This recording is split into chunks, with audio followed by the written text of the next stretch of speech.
अल्हम्दुलिल्लाहि रब्बिल आलमीन वस्सलातु वस्सलामु अला रसूलिल अमीन अम्मा बाद। हे रोजे आणि हे उपवास जे आहेत ते आम्हाकरता नवीन नाही आहेत अजिबात, सगळ्या धर्मामध्ये सापडतात। या ईश्वराला, जगाच्या निर्माणकर्त्याला ही उपासना एवढी प्रिय की प्रत्येक धर्मामध्ये ही उपासना आहे। पवित्र कुराण याशिवाय स्पष्ट शब्दामध्ये स्पष्ट करतो का या अय्युहल्लज़ीना आमनू कुतिबा अलैकुमुस सियामु कमा कुतिबा अलल्लज़ीना मिन क़ब्लिकुम लअल्लकुम तत्तकून।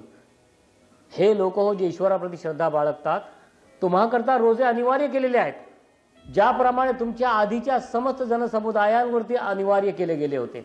याच्या आधी जितके जनसमुदाय होऊन गेले, मग त्यांना जग वेगळ्या नावाने ओळखो, बौद्ध म्हणून ओळखो, त्यांना ख्रिश्चन म्हणून ओळखो, त्यांना ज्यू म्हणून ओळखो, का त्यांना वैदिक धर्म म्हणून ओळखो, या सगळ्या जनसमुदायांच्या मध्ये हे रोजे, हे उपवास अनिवार्य केले गेलेत।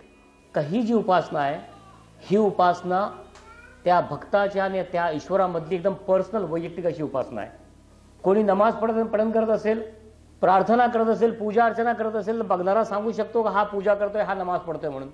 कोणी कुराणचं पठण करत असेल, ईश्वरी धर्मग्रंथाचं वाचन करत असेल, तर बघणारा सांगू शकतो का हा जो हा या धर्मग्रंथाचं वाचन करतोय म्हणून।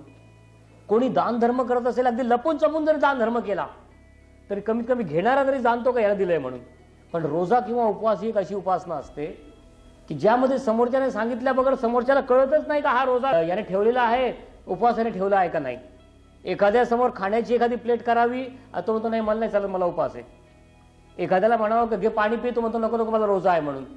तर रोजा ही अतिशय वैयक्तिक अशी उपासना आहे, आणि ही जी वैयक्तिक उपासना आहे, या वैयक्तिक उपासनेमध्ये तो जो भक्त असतो, तो भक्त पूर्णपणे प्रामाणिक असतो आपल्या ईश्वराप्रती। पण ज्याप्रमाणे प्रत्येक शिकवणींच्या बरोबर झालं, तसंच याच्या बरोबरही झालं। कालाच्या ओघामध्ये या रोजाचा उद्देश हरवला गेला, उपवासाचा उद्देश हरवला गेला।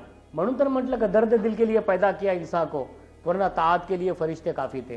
तर त्या ईश्वराने जेव्हा आम्हाला खलिफा बनवलं, जेव्हा आम्हाला प्रतिनिधी बनवलं, त्याच वेळेला त्याने आमच्या मार्गदर्शनाची सोय देखील केली।